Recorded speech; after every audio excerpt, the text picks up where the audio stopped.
Selamat sore Bapak Ibu Saudara yang terkasih dalam Tuhan. Senang sekali sore pada hari ini kesempatan yang indah Tuhan berikan kepada setiap kita untuk bersama-sama kita datang di tempat ini. Bersama-sama kita menaikkan syukur kita, memberikan penyembahan kita kepada Tuhan yang benar. Tuhan di atas segala Tuhan, Allah di atas segala Allah.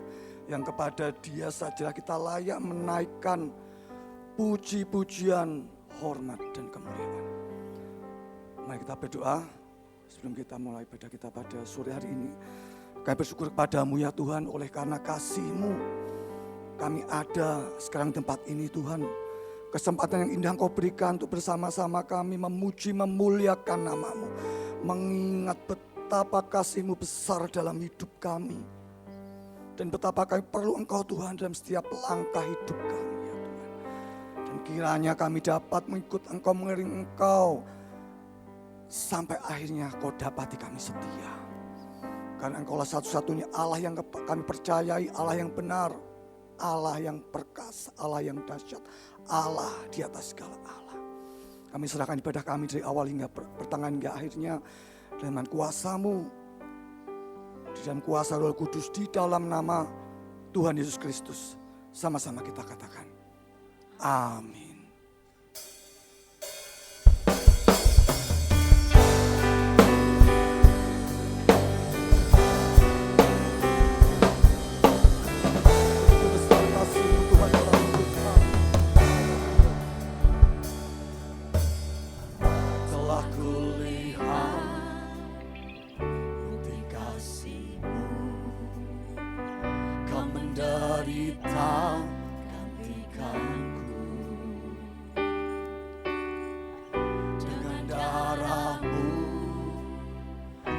Selamatkanku, kini ku hidup menyenangkan-Mu.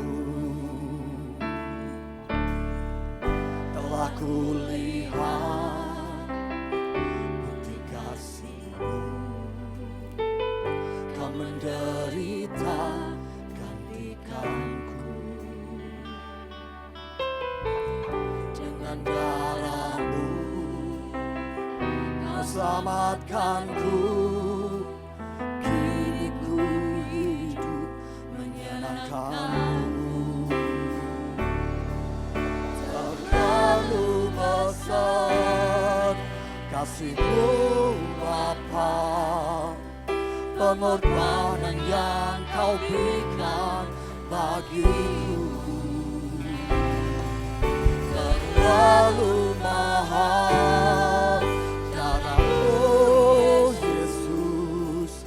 tercurah untuk menebus hidup.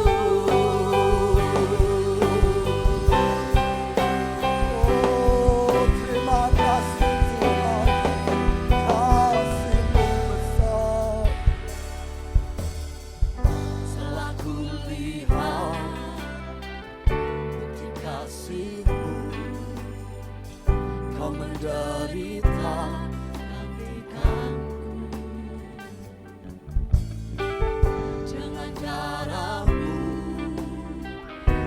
selamatkanku, kini ku hidup menyenangkan-Mu. Terlalu besar kasih-Mu Bapa, pengorbanan yang Kau berikan bagiku. Terlalu mahal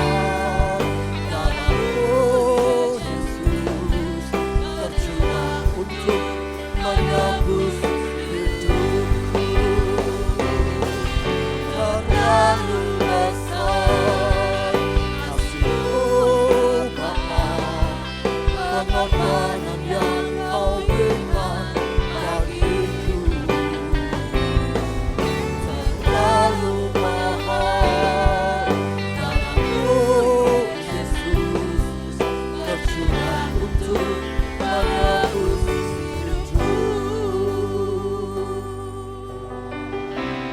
hidup yang Kau berikan bagiku. selamatkan dan pulihkanku lebih dari segalanya.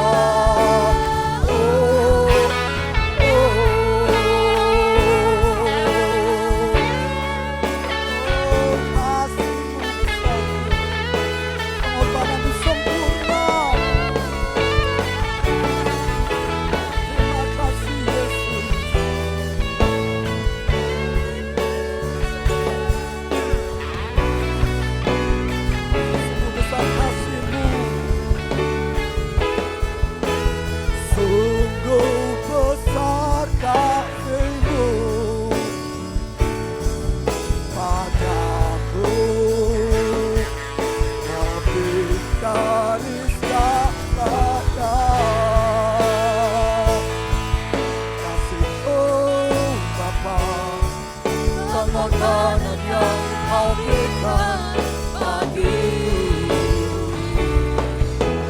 selalu mohon darah-Mu Yesus tercurah untuk menebus hidupku.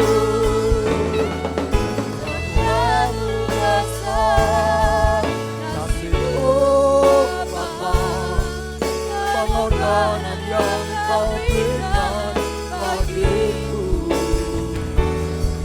terlalu mahal. Darah-Mu Yesus tercurah untuk menebus hidupku, tercurah untuk menebus hidupku, tercurah untuk menebus hidupku.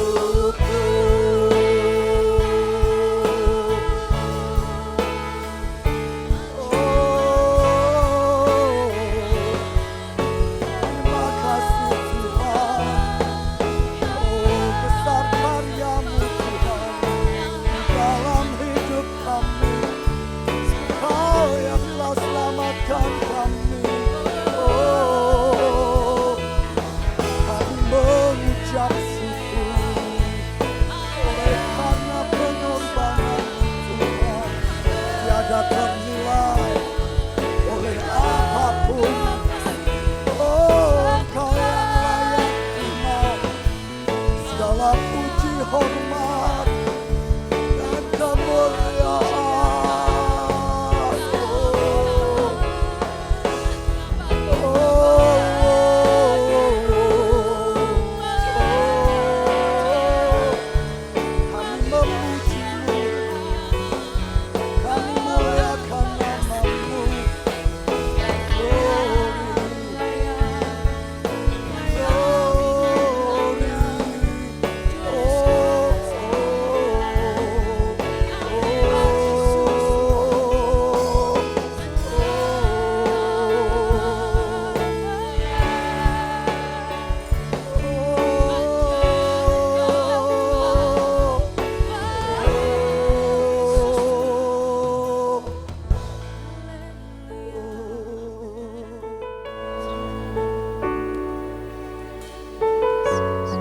Berikan pujian kami Tuhan, penghormatan kami padamu Tuhan. Haleluya. Mari kita bangkit berdiri bersama-sama saudara.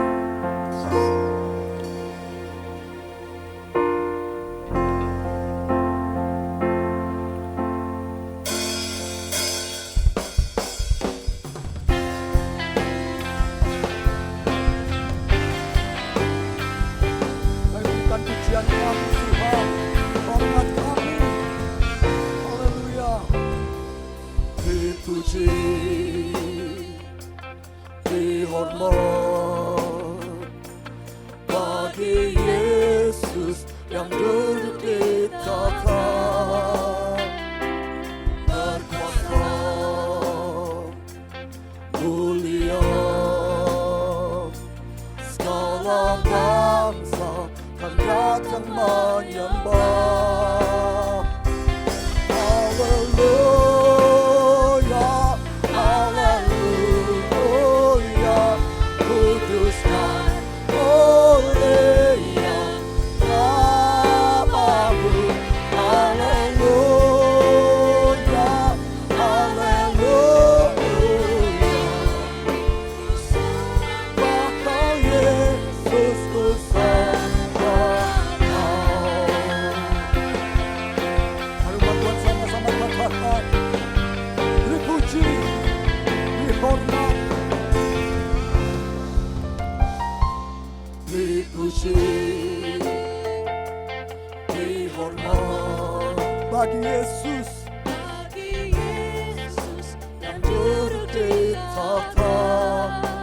berkuasa, mulia. Haleluya. Segala bangsa kan datang menyembah. Haleluya, haleluya, kudus dan mulia Bapa-Mu. Haleluya, haleluya, ku sembah Kau Yesus, ku sembah Kau. Haleluya, haleluya, kudus dan mulia Bapa-Mu. Haleluya, haleluya, ku sembah Kau Yesus, ku sembah Kau. Ku sembah Kau Yesus, ku sembah Kau. Ku sembah Kau Yesus, ku sembah Kau.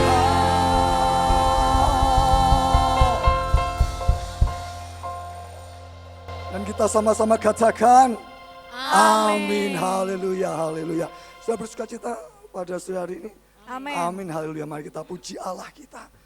Dia yang layak terima segala pujian. Haleluya.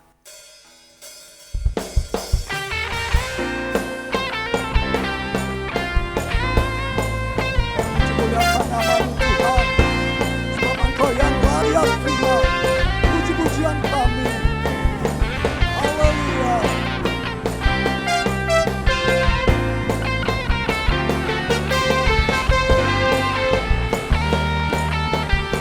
Sama-sama katakan, mari kita semua umat pilihan Allah, dengarlah panggilannya untuk menggenapi firman-Nya. Sekaranglah waktunya untuk berdiri bagi bangsa ini. Mari maju umat kemenangan. Sama-sama, mari kita semua umat pilihan Allah, dengarlah panggilannya untuk menggenapi firman-Nya. Sekaranglah waktunya untuk berdiri bagi bangsa ini. Mari maju umat kemenangan. Amin. Bukan lagi nyatakan kemuliaan-Nya, bukan lagi nyatakan kebesaran-Nya, sampai setiap lutut bangkit sembah nama mengakui Yesus Kristus Dia Allah, Raja segala raja. Siapa? Raja. Haleluya. Kami tinggikan nama-Mu Tuhan. Terpujilah Engkau. Sama-sama katakan, mari kita semua umat pilihan Allah, dengarlah panggilannya untuk menggenapi firman-Nya. Sekaranglah waktunya untuk berdiri bagi bangsa ini. Mari maju umat kemenangan. Bukan lagi nyatakan kemuliaan-Nya, bukan lagi nyatakan kebesaran-Nya, sampai setiap lutut bangkit sembah nama-Nya. Yesus Kristus Dia Allah, Raja segala raja. Dialah siapa? Raja. Engkau Raja Tuhan, Raja di atas segala raja. Oh,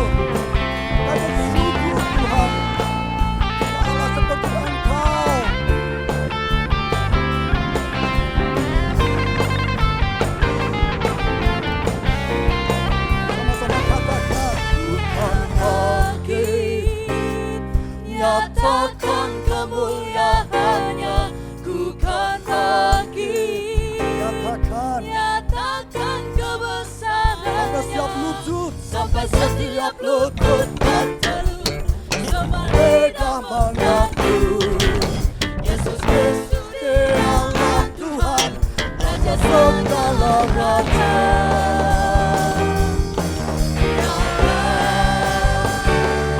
Bukan lagi nyatakan kemuliaannya, bukan lagi nyatakan kebesarannya, sampai setiap lutut bertelut, semua lidah mengaku Yesus Kristus Allah Tuhan, Raja segala raja.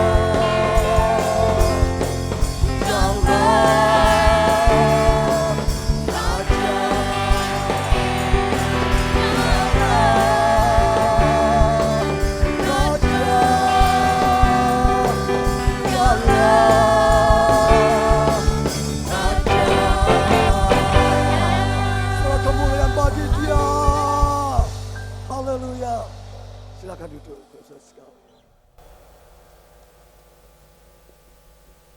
Haleluya. Oh Tuhan, kuasa-Mu terlebih besar Tuhan. Oleh sebab itu kami percayakan seluruh hidup kami hanya kepada-Mu ya.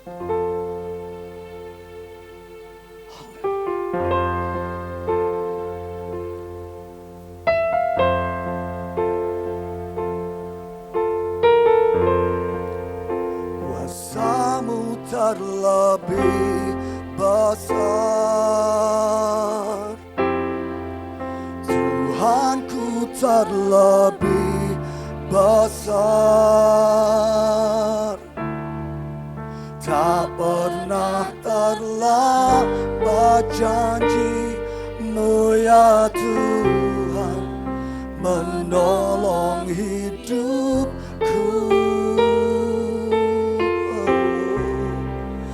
Kuasa-Mu terlebih besar, Tuhanku terlebih besar, tak pernah terlambat janji-Mu ya Tuhan, pulihkan hidupku.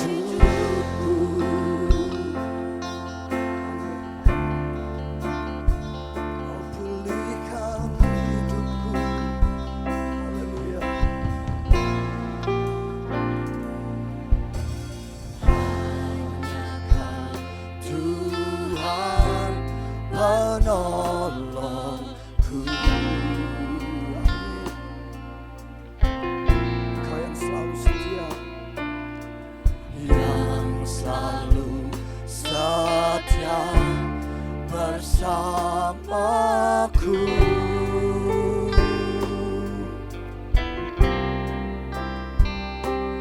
Kasih-Mu yang sanggup mengubah kehidupanku. Sungguh ku berserah, sungguh ku percaya, kuasa-Mu terlebih besar.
Tuhan menolong hidupku. Kuasamu tak lebih besar, Tuhanku tak lebih besar. Tak pernah terlambat janji-Mu ya Tuhan, pulihkan hidupku.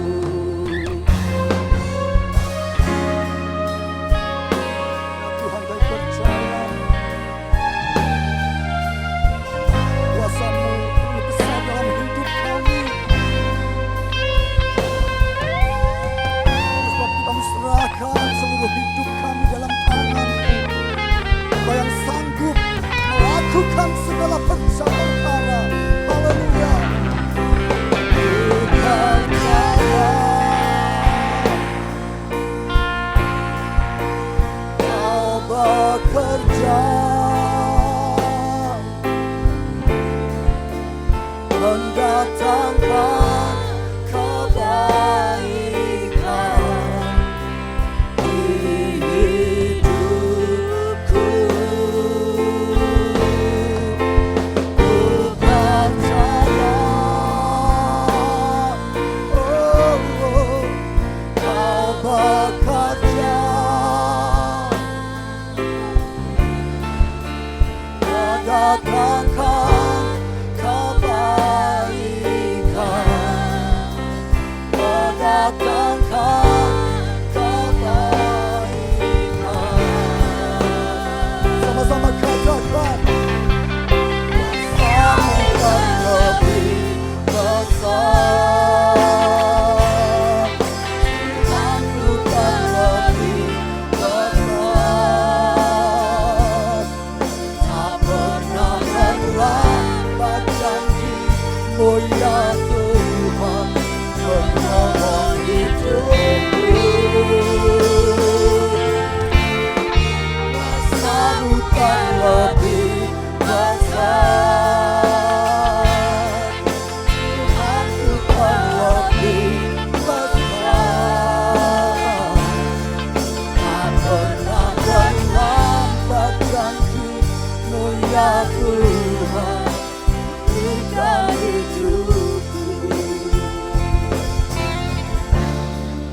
Tak pernah terlambat janji-Mu ya Tuhan, pulihkan hidupku. Mari kita siapkan hati kita untuk menerima kebenaran firman Tuhan. Terima kasih Tuhan untuk kesempatan yang Kau berikan. Kau menuntun kami, perjalanan kami sehingga boleh tiba di tempat ini untuk bersama-sama beribadah. Kami bersyukur karena kami boleh mengekspresikan rasa kagum, syukur kami kepadamu lewat pujian yang sudah kami naikkan. Biarlah semua pujian ini berkenan di hadapan-Mu, bagaikan dupa yang harum dan mempermuliakan nama Engkau. Kini waktunya kami mau duduk diam di bawah kaki-Mu seperti Maria yang mendengar kebenaran firman-Mu, yang akan menuntun, membimbing, mengarahkan, mengubahkan cara pandang hidup kami, sehingga apa yang Kau rencanakan yaitu yang baik, yang mulia dan agung, bukan hanya kami ketahui, tapi kami pasti mengalaminya. Oleh sebab itu ya Tuhan, berfirman-Lah, sebab hati kami siap, bahkan kami haus, bagaikan rusa yang rindukan air, demikian jiwa kami haus akan Engkau, akan firman-Mu. Dan kami percaya Roh Kudus akan membimbing, mengarahkan, dan membuat kami konsentrasi untuk menerima kebenaran firman-Mu. Dalam nama Tuhan Yesus kami ucap syukur dan pohonkan doa ini. Amin. Silakan duduk. Shalom Bapak Ibu. Iya, puji Tuhan. Hari ini kursinya agak mepet ya, karena kita mau meningkatkan dari 50 menjadi 75%. Kapasitas ruangan maksudnya, ya supaya kita ini bisa beribadah lebih nyaman, karena yang di sana katanya itu hanya melihat LCD, tidak bisa melihat pemain-pemainnya yang ganteng-ganteng itu ya. Jadi kita mengucap syukur karena tentunya hal ini kita lakukan berkaitan dengan perkembangan COVID-19 di negara kita yang cukup baik, walaupun sekarang mulai meningkat lagi, tetapi itu tidak memiliki efek kematian, ya seperti flu biasa, hanya 2-3 hari selesai. Jadi kita mengucap syukur, tetapi kita juga percaya semua itu karena kuasa darah Yesus yang mengalir lewat tubuh kita, amin. Ya tidak semua tergantung vaksin kan, ya kuasa darah Yesus, karena kita ini kan bait Allah, tempat tinggal roh Allah. Nah kali ini saya akan melanjutkan bagian firman Tuhan yang akan bagikan, yaitu Yesus sebagai Raja bagian yang keempat. Ya tentunya dengan dasar yang sudah saya sampaikan, yaitu lewat Wahyu pasal pertama ayat 4, 5, dan 6. Saya bacakan ayat 4. Dari Yohanes kepada 7 sidang jemaat di Asia Kecil, kasih karunia dan damai sejahtera menyertai kamu dari Dia yang ada dan yang sudah ada dan yang akan datang, dan dari ketujuh roh yang ada di hadapannya. Ayat 5. Dan dari Yesus Kristus, saksi yang setia, yang pertama kali bangkit dari antara orang mati, dan yang berkuasa atas raja-raja di bumi ini. Bagi Dia yang mengasihi kita, yang telah melepaskan kita dari dosa kita oleh darahnya. Yang ayat 6, dan yang telah membuat kita menjadi suatu kerajaan, menjadi imam-imam bagi Allah Bapanya. Bagi Dialah kemuliaan dan kuasa sampai selama-lamanya. Nah dari 3 ayat ini saya membagi 4 poin. Poin pertama adalah surat kepada 7 sidang jemaat, ada 4 poin. Yaitu yang pertama, ini sudah saya sampaikan ya, saya hanya membacakan aja.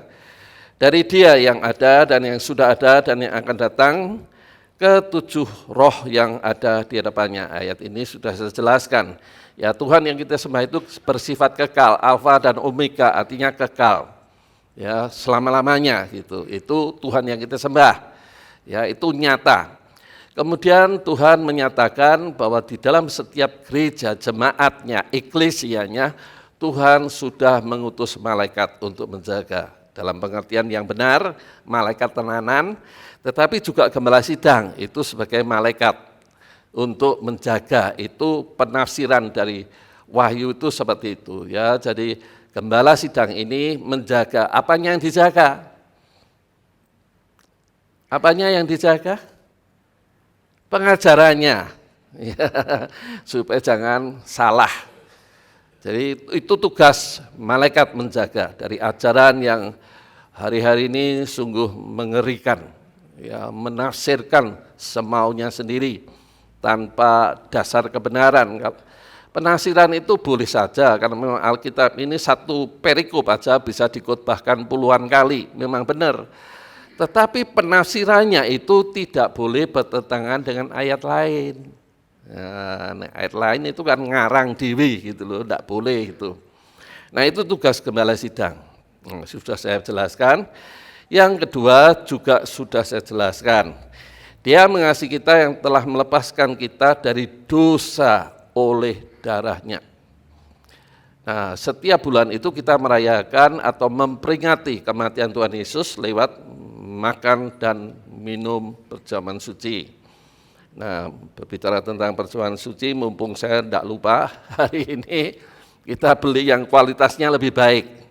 Seperti ini ya. Ini dibuka dulu, dan setelah itu dibalik, baru buka ini, dibulak-balik gini. Tapi ini kualitasnya bagus. Jadi Bapak itu jangan lupa ya, anggurnya di baliknya, di belakangnya. Tapi bukanya gampang, itu kualitas baiknya itu di situ. Susahnya itu kan bukanya itu kan. Nah ini sudah kita carikan yang baik. Dan ini ayat-ayat semua, tidak usah difoto, diunggah di IG, kesuwen. Biasanya kan gitu toh, dapat apa aja difoto gitu. Baik, kita lanjutkan. Dia melepaskan kita dari dosa oleh darahnya. Nah, banyak orang itu tidak menyadari bukan hanya dosa yang kita lakukan, tapi dosa masa lalu. Itu yang disebut kutuk. Dan Tuhan Yesus sudah menyelesaikan, semuanya itu sudah diselesaikan. Pertanyaannya, kalau ada gereja yang tidak pernah menjelaskan itu bagaimana? Kalau jemaatnya itu suka baca Alkitab dan melakukan, itu sama saja akan membebaskan kutuk. Karena kebenaran firman ini memerdekakan. Jadi sebagai orang percaya ini kan harus baca Alkitab dan melakukan firman. Ya kalau enggak, ya belum melakukan kebenaran, hidupnya belum berkenan di hadapan Tuhan. Nah, orang Kristen itu hanya baru beragama saja. Belum jadi anak Tuhan. Loh, kok iso Pak? Enggak peduli berapa puluh tahun dia menjadi orang Kristen, kalau dia belum melakukan firman, dia belum jadi anak Tuhan. Dia baru beragama Kristen saja. Kenapa seperti itu Pak? Karena kebenaran firman yang dibaca itu motivasinya adalah untuk kebaikan kita sendiri. Karena kebenaran itu memerdekakan, kebenaran firman itu juga memulihkan. Mindset-nya itu akan saya bahas nanti, minggu ketiga mulai itu. Ya, mindset-nya, rohnya, mindset itu di jiwa ya, rohnya itu yang paling berat, rohnya itu. Rohnya itu biasanya dikuasai karena kata nenek moyang. Ya, sehingga takut tanggal tertentu, takut nogodino, artinya takut hari-hari tertentu, itu salah kaprah dan itu melekat di dalam roh. Nah, ini kan perlu dibebaskan.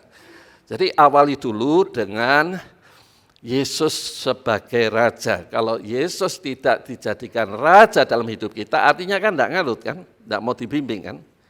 Ya tidak akan mengalami itu semua janjinya yang Tuhan rencanakan. Jadi segala sesuatu yang Tuhan tulis dalam Alkitab dan kita mau baca lakukan adalah untuk kebaikan kita sendiri. Tuhan tidak punya kepentingan lain, Tuhan sudah menyelamatkan dan mengharapkan kita menikmati segala janjinya, kebaikannya, kasihnya, kuasanya. Bukan hanya tahu, tapi mengalami. Bagaimana caranya itu? Ya jadikan Yesus sebagai raja. Kalau tidak, ya tidak.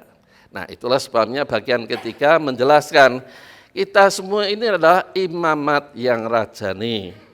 Itu sejak awal ya, maksudnya sejak Tuhan memanggil keluar bangsa Israel dari Mesir itu dalam Keluaran 19 ayat 6 itu jelas mengatakan, aku ingin menjadikan engkau kerajaan imam. Siapa rajanya? Ya Yesus. Jadi sejak awal Tuhan memanggil umatnya, umat pilihannya itu adalah untuk menjadikan kita ini kerajaan imam. Artinya apa? Kalau kita membaca dalam 1 Petrus 2 ayat 9 itu menjelaskan bahwa kita ini bangsa yang terpilih, imamat yang rajani untuk melakukan perbuatan yang besar. Bagaimana bisa melakukan perbuatan yang besar kalau kita tidak menempatkan diri kita sebagai imamat yang melayani raja di atas raja. Jadi iman itu tujuannya hanya melayani raja di atas segala raja. Ya, sudah saya sampaikan ya minggu. Kalau tidak salah keluar hari ini. Ya, antrinya banyak sehingga keluar minggu ini. Kalau lupa dilihat lagi ya di YouTube-nya maksud saya. Kan keluar hari ini. Dan yang keempat yang akan saya bahas hari ini ya, bagi dialah kemuliaan kuasa sampai selama-lamanya. Kalau kita menempatkan Yesus sebagai raja, kita mengalami pertumbuhan rohani. Pertumbuhan rohani itu membuat kita mengenal Tuhan bukan jari ini. Kita bukan Kristen jari ini, katanya itu jari ini itu bahasa Jawa ya. Bagi saudara kita yang dari luar pulau, ya maaf ini saya seringkali menggunakan bahasa Jawa karena memang saya dari Jawa. Ya, kita orang Kristen itu bukan katanya, tidak, katanya berkuasa, katanya mendoakan orang sakit sembuh, katanya mengusir setan dalam nama Tuhan Yesus, setannya takut terbirit-birit, katanya tidak. Kekristenan itu adalah satu pengalaman nyata. Nah, bagaimana itu bisa nyata atau bagian dari hidup kita? Ya kita harus mengenal Tuhan. Bagaimana wujudnya? mengenal Tuhan kalau betul kita menjadikan Dia Raja. Ya, jadi kalau kita sudah menjadikan Yesus sebagai Raja, segala kemuliaan diberikan, itu tidak untuk kebanggaan diri, tidak apalagi untuk pamer, tidak. Adalah untuk kemuliaan namanya. Ya, jadi kalau kita sudah punya kuasa, jangan pamer. Ya, tidak boleh seperti itu. Apalagi menggunakan kuasa untuk cari uang, wah itu kualat, tidak boleh. Ya, jadi kita harus menyadari kenapa kita mendengar khotbah sampai 4 kali tentang Yesus sebagai Raja, karena itu adalah untuk kebaikan kita. Itu yang pertama, dengan pemahaman dasar, kemudian makna, tujuannya, dan status kita ini adalah dipanggil adalah untuk melayani Raja kita, Yesus. Jadi kalau memang kita sebagai pelayan yang baik kan taat. Kalau tidak taat kan kita belum menjadi pelayan yang baik. Ya, karena Tuhan itu maha sabar, itu kita bahas lah ini. Nanti tentang sifat-sifat karakter Yesus. Harusnya itu semua kita alami, tetapi kalau tidak alami, itu menunjukkan bahwa kita sebagai pelayan yang tidak taat.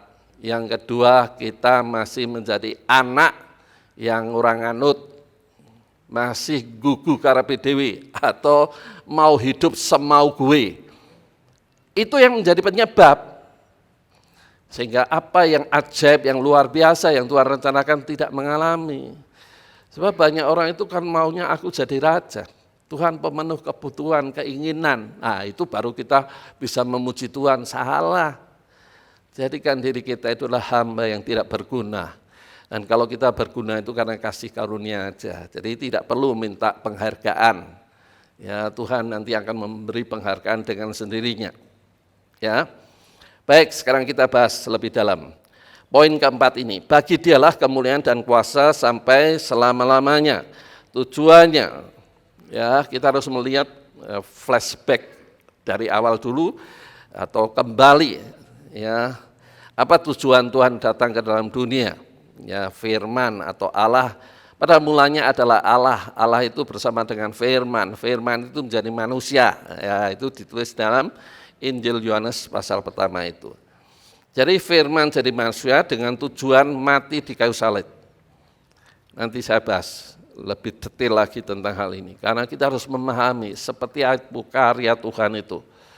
Orang berpikir ya Tuhan namanya Tuhan. Tuhan kan maha kuasa. Ya sudah kasih hukum aja. Dan taati, kalau tidak dihukum. Ya, seperti itu. Tidak, itu namanya tidak menunjukkan Tuhan yang kasih. Justru kasih ini bisa dilihat ketika Dia mau, Allah yang roh itu menjelma jadi manusia, diberi nama Yesus, dengan satu tujuan, yaitu tujuannya Allah yang roh menjelma jadi manusia dalam nama Yesus adalah untuk mati di kayu salib. Itu keadilannya. Ya, maha adil itu di situ, maha kasih di situ kita melihat maha kasih, maha adil, maha rendah hati. Jadi tidak menggunakan kekuasaannya, tetapi menempatkan dirinya seperti manusia yang lemah tak berdaya. Itulah luar biasanya Allah kita. Tujuannya apa? Supaya kita tidak mengalami kematian kekal. Jadi sebetulnya simpel kalau kita menjadi orang Kristen mengenal Tuhan dan menjalani kebenaran firman dengan baik atau tidak, itu simpel, sederhana maksud saya. Seperti ini, kalau kita sakit dan dokter mengatakan belum ada obatnya, takut mati, Tuhan kalau memang Engkau mengizinkan, aku harus mati karena penyakit ini, aku mengucap syukur. Yang mana? Ojo sih, aku anake urung mentas. Ojo sih, aku urung iso lunga dolane kono. Ojo sih, aku urung iso kepengin ini. Yang mana? Sebab firman Tuhan itu mengatakan, kalau kasih kita ini bertumbuh, kasih kita pada Tuhan loh maksudnya, kalau kasih kita ini bertumbuh berkembang, maka otomatis kasih Tuhan dalam diri kita akan tumbuh berkembang, itu rahasianya. Jadi kalau kita tidak suka mengasihi Tuhan dengan sungguh-sungguh, maka orang lain sekitar kita tidak bisa merasakan kasih Tuhan lewat hidup kita. Sedangkan kasih itu tidak ada ketakutan. Nah, jadi jelas ya. Di dalam kasih tidak ada ketakutan. Mati ya sudah selesai tugasnya. Tetapi percayalah, kalau hidup kita ini berguna, memberi dampak, pasti umurnya panjang. Penyakit apapun, mujizat pasti terjadi. Nah, masalahnya kita memahami ini hanya sebatas pengetahuan atau mengaplikasikan dalam kehidupan ini. Ya, jadi tujuannya supaya tidak mengalami kematian kekal. Ya, nanti pelan-pelan lah saya singgung-singgung. Kalau ini kan nanti melenceng, kalau saya menjelaskan ini nanti melencengnya kemana-mana, terlalu melebar kemana-mana. Jadi kenapa toh kok manusia ini harus diselamatkan? Karena manusia ini terdiri dari 3 unsur, roh, jiwa, dan tubuh. Roh itu berasal dari Tuhan, pemberian Tuhan. Dan pemberian Tuhan itu semuanya bersifat kekal. Roh itu khususnya itu bersifat kekal. Kemudian jiwa itu pikiran, perasaan, kehendak. Dan tubuh yang bisa dilihat ini, itu manusia. Kalau binatang isinya apa? Tubuh dan jiwa aja. Tidak ada rohnya. Mati habis perkara. Tapi manusia tidak demikian. Rohnya harus dipertanggungjawabkan di hadapan Tuhan. Ketika hidup, ya, ini, selama ini kita hidup, bagaimana sikap roh kita terhadap Tuhan penebus penyelamat kita? Itu kan yang menentukan. Karena roh itu bersifat kekal. Itunya yang nanti akan dipertanggungjawabkan Tuhan. Tuh bukan dari debu tanah kembali debu tanah, hancur. Jiwa, pikiran, perasaan, kehendak. Ada yang menafsirkan jiwa dan roh itu satu. Ya tidak, jiwa itu sendiri. Tetapi roh itu juga punya pikiran, perasaan, dan kehendak. Nah itu yang menyebabkan orang menafsirkan jiwa dan roh itu sama, tidak, beda. Ya, nah karena itu Tuhan rela mati di kayu salib dengan tujuan supaya manusia berdosa tidak mengalami kematian kekal, tapi mengalami kehidupan kekal. Mengalami kehidupan kekal itu bisa dirasakan saat kita masih hidup. Yang tadi di awal saya sampaikan, tidak takut mati. Kenapa? Kasihnya berkembang. Kasih yang tumbuh tidak akan takut, tidak akan mengalami ketakutan dalam pengertian yang luas. Tidak takut bagaimana menjalani kehidupan, tidak takut menghadapi tantangan, tidak takut menghadapi proses, dan tidak takut menghadapi kematian, karena kasih. Nah, jadi kita melihat ya, kalau kita memahami itu, maka kita menyadari hidup adalah untuk bagi kemuliaan namanya. Karya Kristus bukan hanya untuk menghapus dosa, tetapi juga kutuk. Ya, sudah saya jelaskan, ini hanya saya ulang lagi. Ya, pengetahuan ini membuat orang percaya seharusnya rela melayani, sadar dirinya adalah imamat yang rajani. Logika ini aja sudah. Harusnya kita jangan menolak pelayanan. Percayalah, Tuhan itu tidak pernah mau berhutang. Ya, semua pengorbanan kita itu ada dalam catatan buku kehidupan kita. Jadi orang percaya itu langsung ada buku kehidupannya. Itu ditulis dalam Wahyu ya. Hari ini Paulus melakukan ini. Pagi ini melakukan kebaikan seperti ini. Siang hari mempersiapkan diri khotbah, aktivitas, kemudian ada tamu, dan memberi bimbingan, pelayanan, dan seterusnya. Semua ada dalam buku kehidupan. Kalau tidak ada itu namanya Allah tidak maha kuasa. Allah itu maha kuasa. Amin. Allah juga maha hadir. Amin. Jadi apapun yang kita lakukan Tuhan tahu enggak? Ya, kalau Tuhan tahu kok masih seneng nonton film porno itu piye jajal. Umpetan ning pawon nonton ning film porno. Orang Kristen itu memalukan, dia tidak tahu bahwa Allah itu omnipresent, maha hadir. Baca itu dalam Mazmur 139 ayat 1 sampai 7. Kalau 13, 14-nya bahwa kita ini diciptakan Tuhan di dalam kandungan ibu kita. Ayat 1 dan 7, kemana aku bisa lari di hadapanmu Tuhan? Di langit pun kau ada di sana, di bawah bumi pun kau ada di sana. Kemana aku bisa lari Tuhan? Mau seorang Kristen kok tidak menyadari seperti ini? Masih melakukan dosa, dipikir tidak ada yang tahu. Loh, Tuhan itu maha tahu, Tuhan itu maha hadir, Tuhan itu maha lihat. Kecuali kita bukan anaknya, Tuhan tidak peduli. Tetapi kalau kita dianggap anaknya, pasti ada konsekuensinya. Itu yang disebut didikan Tuhan. Supaya sadar hidup ini tidak boleh semaunya sendiri. Karena hidupnya orang percaya itu sudah dibayar lunas lewat kematiannya. Hidupku bukannya aku lagi, tapi Yesus dalamku. Kalau menyadari ini, tidak takut apapun. Ya, nah, kita masuk sekarang lebih dalam lagi. Kalau Yesus sebagai Raja, maka itu berbicara bahwa Raja kita ini kan Raja kekal, yang mulia, yang berkuasa, yang memiliki karunia, memiliki apapun juga. Artinya kalau kita menempatkan Yesus sebagai Raja, kita ini sedang memasuki pintu kemuliaannya.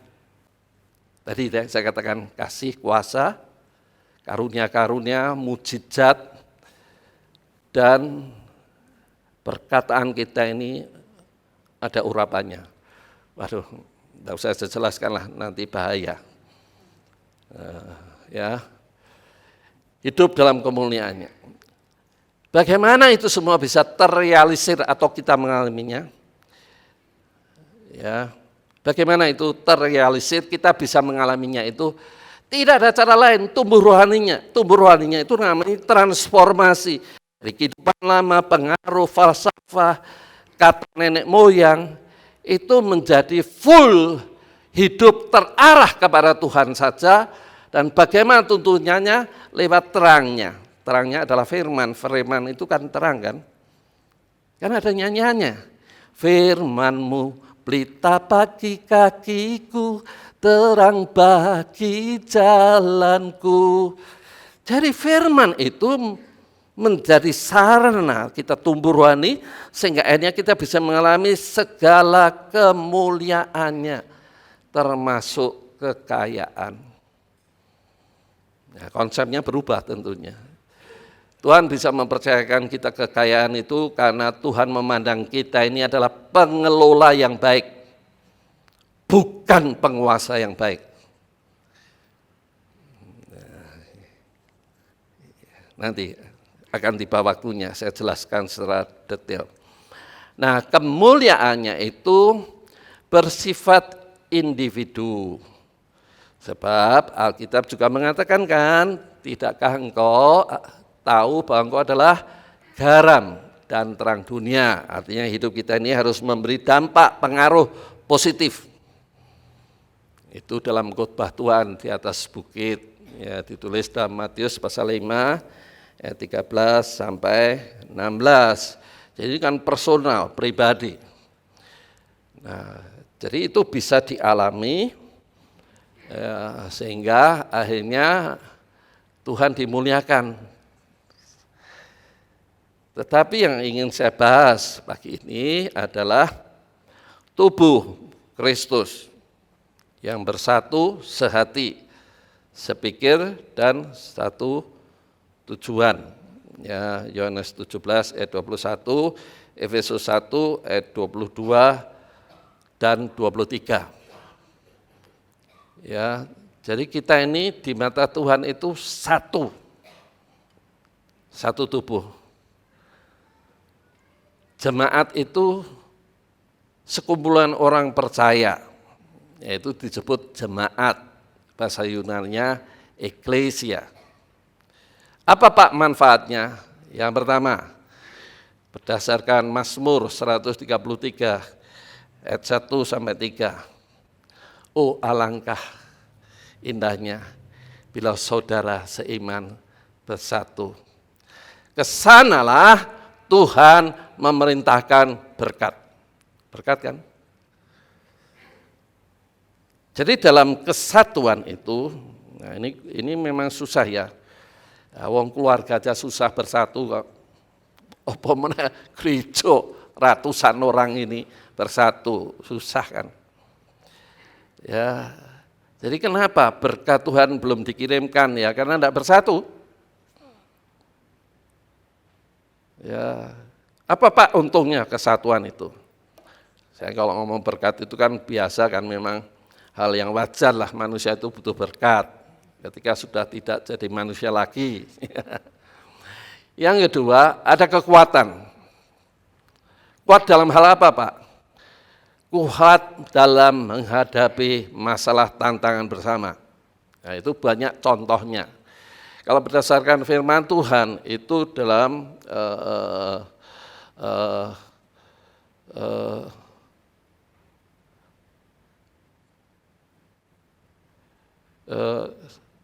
tali seutas tidak kuat, 2 utas cukup kuat, 3 utas tidak terpatahkan.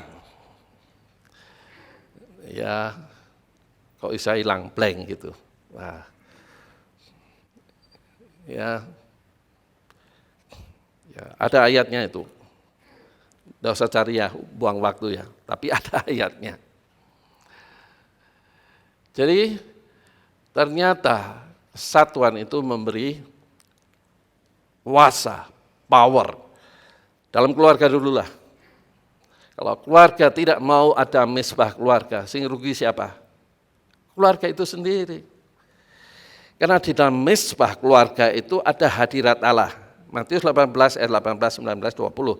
2-3 orang bersekutu dalam namaku, aku hadir. Tuhan hadir kan? Jadi banyak orang keluarga Kristen sudah tidak ada misbah keluarga. Nek keluarga anyar biasanya ada misbah keluarga. Sibuk Pak, sehingga urung rampung, komitmen dong. Ya, misalnya yang satu suaminya jadi sales di luar kota, kan bisa janjian kan, jam 9 yuk kita naik bersama. Di mata Tuhan 2 ini kan jadi 1, maka yang datang di hadapan hadiratnya kan 1. Ya, misbah keluarga aja sudah tidak mau melakukan, apalagi terikat, terhisap sebagai eklesia, sekumpulan orang percaya, kan susah kan. Nah kalau gereja ini berkuasa, maka mendoakan itu menjadi berkuasa. Ya sama seperti sapu lidi dulu. Sapu lidi itu kan kalau satu mau nyaponi kan tidak bisa bersih-bersih. Coba sekumpulan sapu lidi diikat bersama, maka segala kotoran apapun akan dimusnahkan dalam waktu singkat. Artinya masalah gereja itu kalau dipikirkan bersama itu akan mendatangkan dampak yang cepat. Ya, urunan misalnya, urunan beli kursi, ya, langsung kumpul sekian puluh juta. Ya, ini sudah mau, ini bulan Juli, ya, akhir tahun mau Natalan enggak? Iya toh Pak, sudah 2 tahun prai Natalan Pak, ya, melu urunan ora. Ya, saya ini kan hanya pelaksana aja. Ono Natalan ayo. Tapi kowe sing ngumpulke danane, ayo. Nah, ning jero gedung apa ning luar gedung? Ning luar gedung kan nyewa gedung barang. Nah, memasak sendiri apa ini? Ya, kan semuanya pakai dana. Tetapi kalau merasa satu, bahwa aku adalah bagian tubuh Kristus, enteng wae. Misalnya urun didit, kan duwe komitmen. Tuhan, gerejaku kayak butuh duit kanggo tuku kursi Tuhan. Berkati aku Tuhan. Berkat pertama ini akan aku berikan untuk kursi. Kan komitmen itu. Tapi bahasan, Tuhan ini baru berkat pertama kan untukku Tuhan.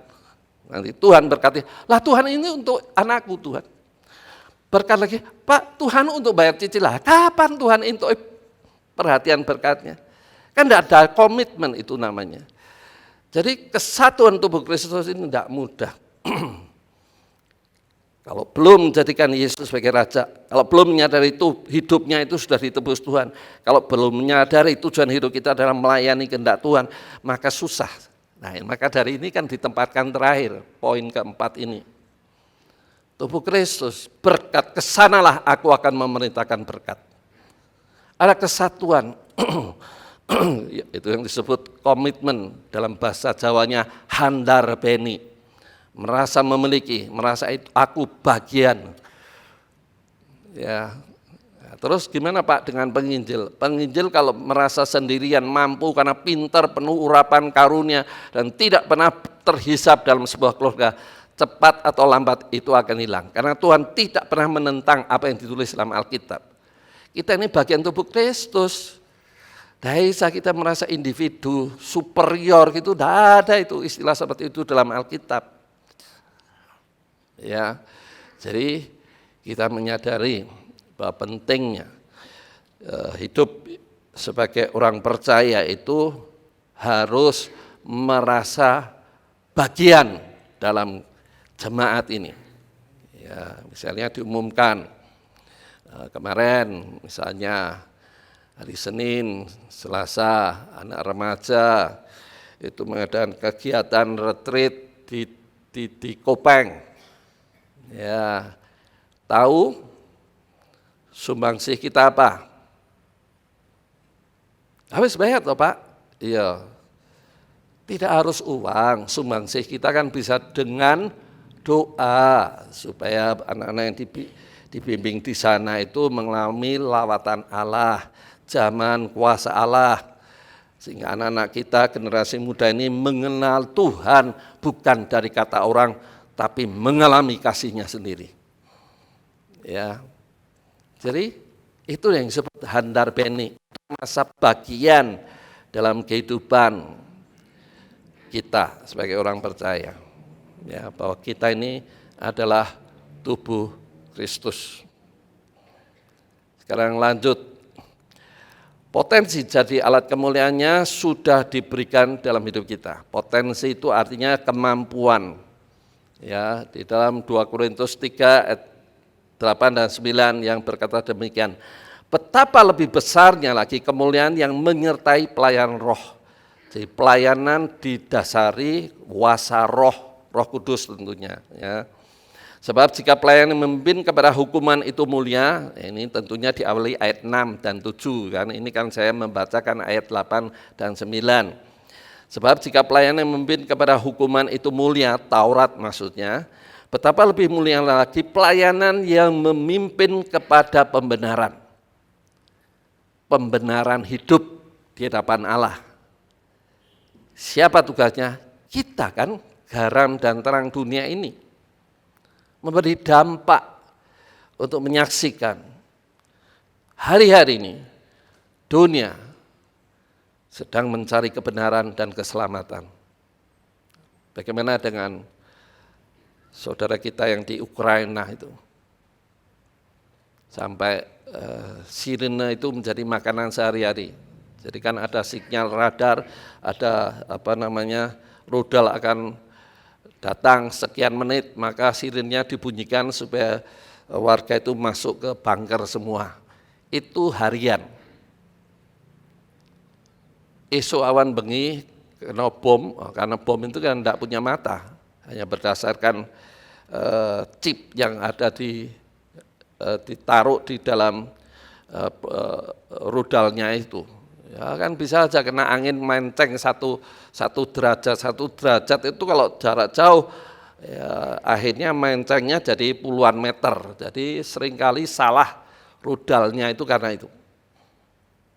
Nah, sekarang kita melihat dalam ekonomi dunia yang 4.0, ya, itu dimulai dari 1.0, ya, dari dunia serba tenaga itu menjadi mesin uap di Inggris itu pertama kali ketemukan kapal uap itu namanya 1.0 itu mulai berkembang. Sekarang itu sudah 4.0. Itu artinya dunia itu serba pakai chip. Kalau ATM kita ini belum pakai chip itu bisa di gaming lah istilahnya. Semua ATM kita kan sudah diganti chip semua. Konsep ekonomi itu semua serba digital. Orang mau investasi, kamu punya enggak? Ya misalnya, kemampuan kamu masih apa? 3G apa 4G? Sudah 4G. Nah, sekarang itu China itu sudah 5G, sudah 6G. Risih. Nah, orang melihat seperti itu, kemampuan kita berpikir nyandak sampai di situ, pasti akan mengalami kesulitan dalam menghadapi dunia ini. Untungnya Indonesia ini penduduknya padat. Ya. Tetapi faktanya kita melihat, banyak juga yang tidak mau ubet, bahasa Jawa lagi ini. Nek ubet mesti liwet. Nah, masalahnya ubet itu kan kreativitas. Maunya itu kerja karo wong terus. Ndak mau kreatif, wirausaha, entrepreneurship. Itu kreatif itu sebetulnya hasil dari kreativitas. Kreativitas itu datangnya dari mana? Hikmat, pewahyuan, wisdom, itu dari Roh Kudus. Jadi sebagai anak Tuhan kita ini punya kreativitas karena kita hubungan dengan Tuhan baik. Kasih Tuhan makin nyata, hikmat Tuhan juga makin nyata. Itulah sebetulnya keajaiban orang Kristen. Nah, potensi ini diawali karena taat firman. Semuanya kembali ke taat firman itu loh. Lanjut. Pelayanan memimpin kepada dalam pembenaran karena dipimpin oleh firman, terjadi pembenaran dalam roh, jiwa, dan tubuh. Nanti akan saya jelaskan ke depan itu rohnya itu pengaruhnya seperti apa saja. Dalam jiwa itu seperti apa, dan tubuh. Di dalam Yohanes 16 ayat 7 dan 11, ini rotok dalam ya. Roh Kudus diberikan adalah untuk menginsyafkan akan dosa, kebenaran, dan penghakiman. Sampai di sini ya. Jadi Roh Kudus diberikan dalam hidup kita untuk menginsyafkan dosa. Misalnya kita belum pernah membaca Alkitab, belum pernah mendengar bahwa ini dan dosa. Ketika kita akan melaksanakan itu, maka Roh Kudus mengingatkan, deg-degan. Itu mengingatkan, karena belum pernah mendengar, belum pernah membaca Alkitab secara lengkap. Itu yang pertama. Bahwa kita ini ada yang menuntun, membimbing, yaitu Roh Kudus. Tapi kalau kita melawan, Roh Kudus yang ngalah. Tapi duka cita. Sekarang sudah tidak zamannya ya, jadi saya tidak mau menyinggung yang mini karena itu zamannya. Pada zaman pertama kali mini itu kan malu kan, rock mini maksud saya, kan malu tuh isin ini, nes biasa isin ora, sama. Kalau dosa ini sudah menjadi bagian kebiasaan, merasa tidak ada masalah, Tuhan tidak menegur. Itu namanya sudah menduka citakan Roh Kudus. Dan kebenaran, itu menuntun, Roh Kudus menuntun ya, di ayat 13-14-nya dari Yohanes 16 itu menjelaskan bahwa Roh Kudus itu akan menuntun kita dan memberitahukan hal-hal yang akan datang. Itu kan hikmat kan. Apa? Dalam situasi bisnis yang susah seperti ini. Roh Kudus menuntun, memberitahukan hal-hal yang datang. Itu bukan hanya masalah dalam rohani saja. Tetapi dalam dunia bisnis juga iya. Dan akhirnya penghakiman. Nah, ini dasarnya di sini. Yohanes 12 ayat 47-48. Jika mendengar perkataannya dan tidak melakukan, maka firman itu akan menjadi hakimnya. Ya, tabur tuai tidak pernah nabur, mosok jaluk panen. Nah, itu gampangannya gitu loh. Jadi firman itu yang akan menghakimi. Loh kamu kok iki lho aku gak susah ngene kok ora nyembayang, ora mesti nyembayangke aku. Aku dhewe tok nyembayangke ora. Itu yang disebut penghakiman, kebenaran itu kan menghakimi. Tuhan kan memerintahkan itu saling mendoakan, saling melayani, saling memperhatikan. Kalau hal itu tidak dilaksanakan, maka kamu akan mengalami sendiri penghakiman. Akibat dari tidak melakukan firman. Kenapa seperti itu, Pak? Karena kita kan masuk dalam warga kerajaan Allah. Maka hukum kerajaan Allah akan kena pada kita. Jangan kita bandingkan dengan orang lain yang tidak kena hukum kerajaan Allah. Kita kan warga kerajaan Allah. Dengan sendirinya kita ini akan mengalami yang disebut hukum kerajaan Allah. Nah, hukum kerajaan Allah adalah kebenaran firman. Kalau kita tidak pernah, ya sing paling gampang lah, nabur. Kalau tidak pernah menabur, mosok siap menuai. Kalau kita hanya mengeluh, tidak ada yang mendoakan, tidak memperhatikan aku kayak susah ini, aku itu memperhatikan orang lain, enggak. Itu namanya hukum yang akan kena dengan sendirinya dalam kehidupan kita. Jadi kita ini sedang diajar untuk memperbaiki kehidupan yang tidak berkenan jadi berkenan lewat firman. Kalau ini dilakukan, masa depan itu pasti penuh pengharapan. Tuhan yang mengatur segala sesuatu menjadi indah pada waktunya. Nah, masalahnya kan di sini kita mengawali hal-hal langkah-langkah kehidupan kita ini selaras dengan firman enggak? Ya, kayak presiden kita ini out of the box, ya, ditono presiden dunia yang berani mendekat. Ada kan masuk dalam Ukraina naik kereta meneh. Tadi saya menjelaskan kan rudal itu kan tidak punya mata. Oh kiana presiden ini wong Indonesia, ojo ning kono sing kono. Nah, itu kan berdasarkan chip yang ada di moncong rudalnya itu. Resikonya kan tinggi sekali. Nah, Presiden Putin, ketemu Presiden Putin itu salaman, jejeran. Nah, kalau Macron kenapa harus meja 6 meter? Karena Macron tidak mau di swab. Jadi jarak 6 meter. Jadi jangan digoreng macam-macam. Saya percaya Presiden kita ini memberi dampak luar biasa bukan di Indonesia, tapi di dunia. Jamin biji-bijian Ukraina tidak akan ditegat atau ditembak sama Putin. Itu karena sudah kelihatan kan. Sebab gandum dunia Timur Tengah itu semua berasal dari sana, termasuk Afrika. Presiden kita ini susah kan, 325 orang ya akan kelaparan karena sumber-sumbernya sudah diblokir oleh Rusia. Rusia jamin, termasuk bahan baku pupuk Indonesia butuh sekali itu, sudah jamin kami akan suplai. Jadi kebutuhan pupuk itu salah satu bahan bakunya itu berasal dari Rusia, sudah dijamin akan dikirim. Bahkan menawarkan apa yang bisa aku bantu untuk IKN Ibu Kota Nusantara. Luar biasa kan? Itu aja bukan anak Tuhan loh. Maksud anak Tuhan tidak seluar biasa itu? Harusnya kan lebih dari itu kan? Ya, jadi kita melihat, kita jangan puas diri dengan kondisi ini. Saya pun belum puas diri dengan kondisi saya, walaupun mulai merosotnya luar biasa. Cepat sekali kemerosotan kesehatan. Ya, tapi ya, kita hadapi semasa aku hidup aku harus berguna. Ya. Nah, lanjut saja sekarang. Berkat kemuliaan dinyatakan lewat komitmen sebagai bagian tubuh Kristus. Berkat Tuhan pasti akan dicurahkan. Wujudnya apa? Punya kesadaran sebagai bagian tubuh Kristus.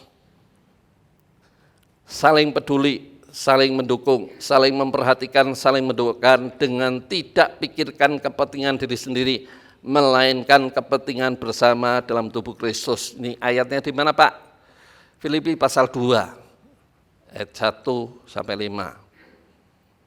Ayat 3-4-nya menjelaskan kalau orang tidak memikirkan diri sendiri, pasti akan melakukan itu sehati sepikir satu tujuan. Kalau gereja sehati sepikir satu tujuan itu akan menggoncangkan kota, menggoncangkan atmosfer udara yang penuh dengan roh-roh jahat ini akan tergoncang karena ada gereja yang bersatu. Gimana Pak? Awali dulu memuji menyembah Tuhan, itu menunjukkan kita ini mengasihi Tuhan, Nanti ya, saya akan lanjutkan ini secara mendetail. Itu awali dulu seperti itu. Merasa sehati. Dan menyadari kuasa itu sumbernya dari Tuhan. Maka berseru-seru pada Tuhan. Karena tahu waktunya sungguh tidak lama lagi Tuhan akan datang segera. Yesus sebagai Raja, 1 Korintus 13 ayat 3, 1 Tesalonika 5 ayat 8, itu sama maksudnya ya. Iman tumbuh dewasa karena mempercayakan hidup sepenuhnya dalam tangannya, agar mau dibentuk. Jadi iman itu adalah mempercayakan, iman itu bukan percaya, tapi maksud iman di sini adalah mempercayakan hidup dalam tangannya karena menyadari kalau mempercayakan hidup pasti dituntun untuk mengalami pemulihan hidup dan pemulihan hidup itu adalah untuk kebaikan diri sendiri. Itu diawali dengan iman. Dan perlu Bapak Ibu tahu, kalau kita melakukan apapun tanpa iman itu dosa. Roma 14 ayat 23. Jadi kalau sesuatu yang kita lakukan, pelayanan kita, kebaikan kita, itu karena mengasihi Tuhan. Kalau tidak itu dosa. Ternyata dosa itu bukan molimo ya. Tidak beriman aja itu dosa. Pengharapan. Dengan keyakinan sudah melakukan itu, Tuhan tidak pernah berhutang. Pasti akan menepati janjinya. Aku bukan Tuhan. Tuhan ngomong gitu. Yang akan melalaikan, ditulis sejak zaman PL maupun dalam perjanjian baru. Khususnya banyakan di PL, karena bangsa Israel kan belum memiliki Roh Kudus. Kita ini kan sudah memiliki Roh Kudus. Jadi pengharapan muncul itu buah mempercayakan hidup. Walaupun lewati badai, tetap percaya semua akan berlalu. Ini pun akan berlalu. Kita sedang mengalami masalah, percaya ini pun akan berlalu. Besok ada masalah enggak? Ya tergantung, Tuhan melihat bagian hidup kita mana yang belum terbentuk. Kalau belum terbentuk, ya akan mengalami proses lagi. Tapi percayalah, Tuhan tidak pernah memberi pencobaan melebihi batas kekuatan kita. Ada firman-Nya. Jadi menghadapi badai hidup, tantangan atau istilah Alkitab itu mengalami padang gurun, jangan takut karena setelah padang gurun pasti tanah Kanaan. Janji Tuhan digenapi. Kasih, nah ini yang dari awal mula saya singgung terus ya, kasih AKB meningkat karena mengasihi Tuhan dengan segenap akal budi dan kekuatan. Ketika kita mengasihi Tuhan dengan segenap akal budi dan kekuatan, maka kasih AKB dalam diri kita ini akan muncul berkembang. Nah, kasih AKB dalam diri kita ini yang akan bisa jadi berkat bagi sesamanya, termasuk pasangannya. Yo, sudah menyatakan kasihnya kepada pasangannya belum? Atau menyindir terus karo bojone? Gimana kasihnya mana? Ya, besok WBI saya akan menyinggung hal itu panjang lebar. Ya kenapa ya seperti itu? Karena masing-masing karep-karepe dhewe, menang-menangi dhewe, gugu karepe dhewe. Ya itu menyebabkan pasangannya jadi mengeluarkan kalimat-kalimat yang tidak sehat. Jadi jangan tungokke Pak ngomong apa, aja nginggu apa berarti sampai ngunekke ngono. Awake dhewe keset. Jadi jangan mencari kambing hitam. Kambing belang banyak. Jadi mari kita bangun hidup bersama ini dengan saling mengasihi. Dan perlu saya garis bawahi, iman, pengharapan, kasih ini berlangsung selama-lamanya. Kalau tidak bangun kita sekarang, kapan kita bangun? Ayatnya ada kan?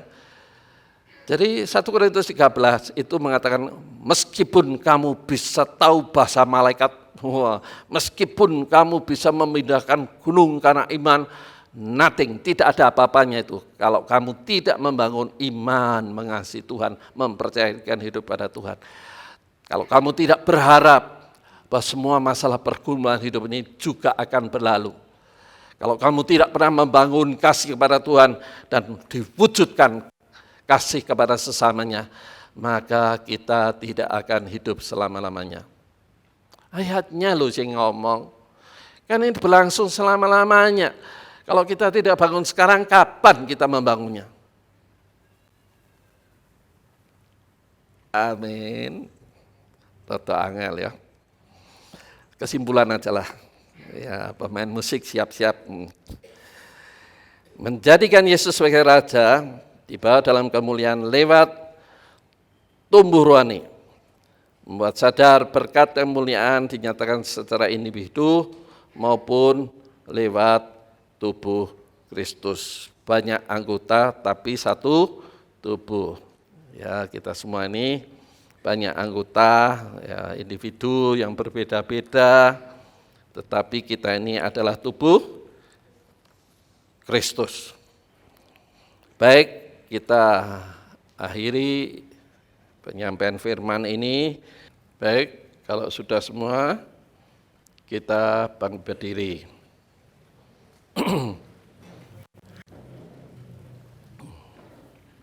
Kita pegang roti atau hosti ini di tangan kanan kita. Ini semua lambang ya.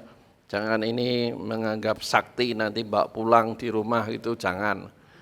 Ini hanya lambang. Dengan iman kita bolehlah pikirannya kita membayangkan pada saat Tuhan memberikan perjamuan itu tidak salah. Dan ketika mereka sedang makan, Yesus mengambil roti, mengucap berkat, memecah-mecahkannya, lalu memberikannya kepada murid-muridnya dan berkata, "Ambillah, makanlah, inilah tubuhku." Mari kita makan roti yang merupakan lambang tubuh Kristus yang terpecahkan bagi orang percaya ini dengan iman di dalam nama Tuhan Yesus.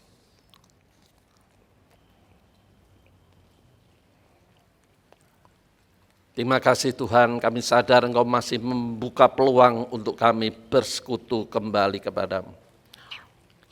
Sebab kami sadar kami ini adalah manusia yang lemah. Seringkali kami tidak menyadari kelemahan, kekurangan kami. Kalau bukan firman-Mu yang menerangi. Dan kami komitmen Tuhan untuk memperbaiki cara, gaya, dan pola hidup yang tidak berkenan. Kami mau membangun hidup yang berkenan. Dan kami bersyukur karena pertolongan Roh Kudus kami mampu melakukan. Bukan oleh kuat dan gagah sebagai manusia. Untuk itu Tuhan ampuni segala dosa salah kami.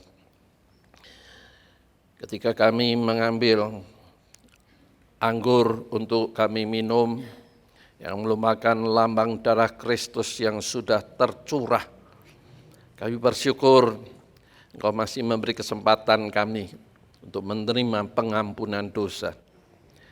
Tetapi kami lebih dari itu bersyukur kuasa darah Yesus sudah menyembuhkan sakit penyakit. Jemaat-Mu yang sakit, hamba-Mu tidak sebut nama, tetapi Engkau tahu Tuhan. Karena itu adalah bagian tubuh kami. Apa yang dialami pergumulannya itu juga pergumulan kami. Kami sehati saat ini sepakat mendoakan. Bila kuasa darah Yesus dinyatakan, mujizat terjadi. Kalau mungkin Tuhan memandang selama ini hidupnya tidak ada dampak apa-apa. Tuhan beri kesempatan kembali. Kesempatan kedua supaya hidup menjadi berdampak. Dan akhirnya hidupnya bisa memuliakan nama Tuhan. Tuhan, kami percaya Engkau sudah mendengar doa seruan kami. Sesudah itu ia mengambil cawan, mengucap syukur, lalu memberikannya kepada mereka dan berkata, "Minumlah kamu semua dari cawan ini, sebab inilah darahku, darah perjanjian yang ditumpahkan bagi banyak orang untuk pengampunan dosa." Mari kita minum dengan iman di dalam nama Tuhan Yesus.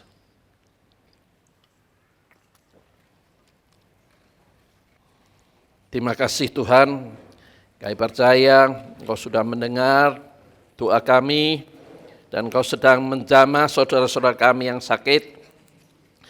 Dan kami percaya dengan sehati kami doakan, maka mujizat sudah terjadi. Hari ini, pagi ini mujizat sedang terjadi. Saudara-saudara kami sudah dilawat, disembuhkan oleh kuasa darah Yesus. Terima kasih Tuhan, dan kami percaya segala dosa salah kami yang selama ini tidak mentaati firman-Mu, Tuhan juga ampuni. Sebab kalau Engkau tidak mengampuni, siapakah manusia yang bisa tahan di hadapan-Mu? Kami percaya Engkau sudah mengampuni dosa salah kami, sehingga sejauh timur sampai barat Engkau tidak mengingat lagi. Dan kami pulang dengan sukacita, kelegaan, dan kami mau menapaki hidup baru sesuai dengan konsep yang Tuhan mau. Terima kasih Tuhan, kami terima semua berkat-Mu ini di dalam nama Tuhan Yesus. Amin. Mari kita akhiri ibadah ini dengan bangkit berdiri dan saya akan berdoa berkat untuk Bapak Ibu semua. Bapak Surgawi, terima kasih Engkau sudah melawat ibadah pagi hari ini dari awal sampai akhir. Kami bersyukur untuk menikmati hadirat-Mu. Kami boleh mendengar firman-Mu, isi hati-Mu, dan kami boleh mengambil perjamuan kudus untuk membuat komitmen baru supaya Engkau ada dalam diri kami dan kami pun terhisap di dalam Engkau. Sebagai keluarga Allah, kami mulai memperhatikan, mendoakan satu dengan yang lain. Maka kami percaya hal itu akan terjadi dalam hidup kami. Apapun yang kami tabur pasti akan kami tuai. Terima kasih Tuhan, dan akhirnya kalau sebentar kami mengakhiri ibadah ini, untuk kembali ke tempat kami masing-masing, kami percaya sebagai anak Tuhan ada malaikat yang menjaga melindungi kami, baik yang di dalam kota maupun keluar kota, sehingga kami boleh tiba di tempat tujuan kami masing-masing dengan selamat tak kurang suatu apapun. Dalam nama Tuhan Yesus kami ucap syukur dan akhiri ibadah ini. Sekarang jemaat Tuhan, angkat hatimu, pulanglah dengan membawa berkat dari Allah Bapa, kasih setia dari Tuhan Yesus, dan tentunya pimpinan pertolongan Roh Kudus yang akan menuntun jalan hidupmu kepada rencana Allah yang luar biasa. Terimalah berkat ini dengan rasa syukur dan terima kasih di dalam nama Tuhan Yesus. Setiap kita yang percaya katakan amin. Tuhan memberkati, sampai ketemu lagi.